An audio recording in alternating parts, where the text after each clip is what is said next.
It really is my honor to be here tonight. As you heard, I'm Lynn Schuchter, and I'm the proud director of the Tara Miller Melanoma Center at the Abramson Cancer Center at the University of Pennsylvania. And I have a silver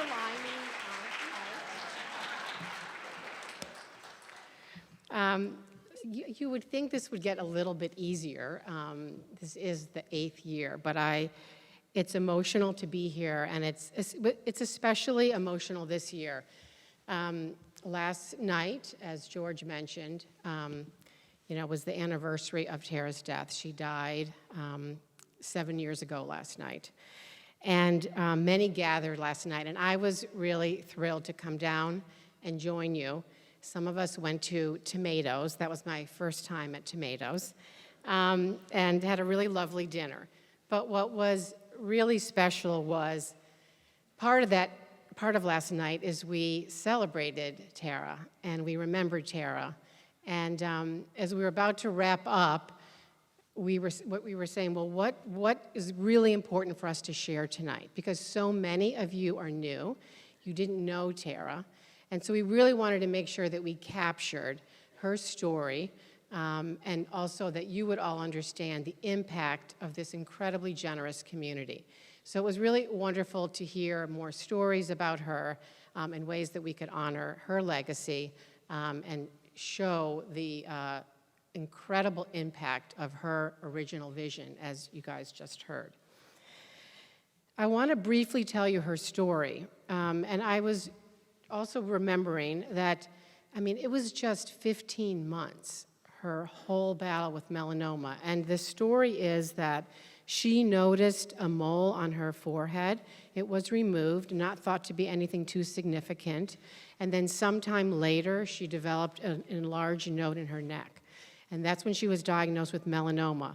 And she did receive the latest treatments, and we gave her treatment to prevent a recurrence of that melanoma. And so over this incredibly short period of time, she had initial treatment, she had multiple surgeries, she had brain surgery, she had proton therapy. She made it fun, if you can imagine that, as she was going through this unbelievable journey. And I have a clear remembrance of my first meeting with her. And this, also thinking about our conversation last night. So she did come in with all of her research done. She had a book, she knew what the options were, and I want to say that she had done her homework. Now, as I heard last night, I'm not sure homework was really a strength of Tara's in high school and in college. But as she was coming to face the biggest challenge of her life, believe me, she did her homework and she did her research, and she was so prepared. The other amazing part of this, as Lauren just said, is that while she was facing this, she made the decision to start this foundation. And I remember being in the infusion room in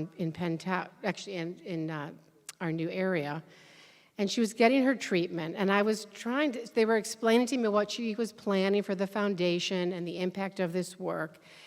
And she wasn't recognizing how extraordinary this was, that with the time she had left, and she knew what she was facing. We later all understood how much she really understood. And she was making sure that no one would fight this battle like she had to fight. And so when she was sick, she chose to start this foundation. And I just think that is extraordinary. And I remember reaching over and kissing her forehead to say, "You are so amazing. You are so remarkable. This doesn't happen every day, that a 28-year-old takes this kind of initiative to start a foundation and a legacy."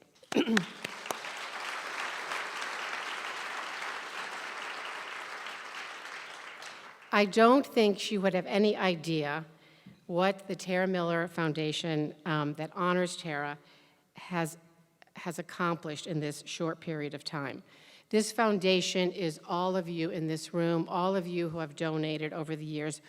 More than $4.6 million has been raised to fund melanoma research. And I just want to tell you some of the amazing work that your generosity has supported. One is, we know that Tara suffered from melanoma in the brain at the end.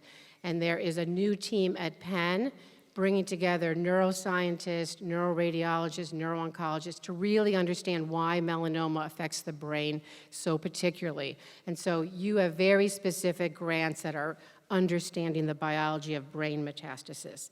Tara's own blood samples were used in some of our clinical trials to define how to best use immunotherapy, a treatment that has revolutionized our ability to give care. Your power of your philanthropy has made us understand why melanoma cells become resistant to treatment.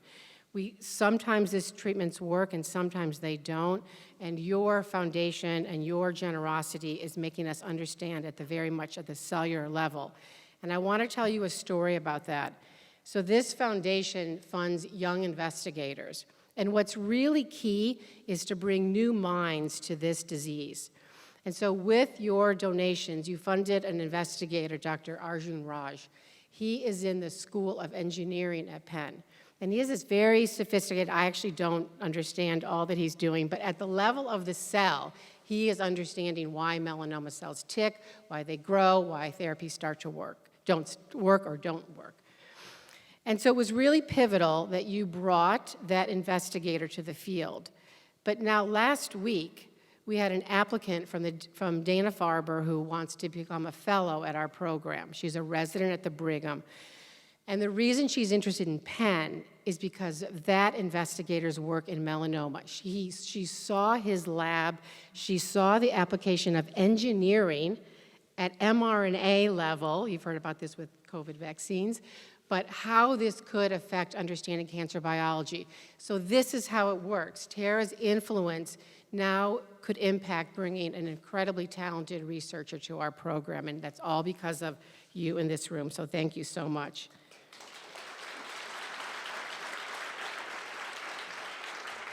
And super importantly is that we also just received a large grant from the National Cancer Institute called a SPORE grant.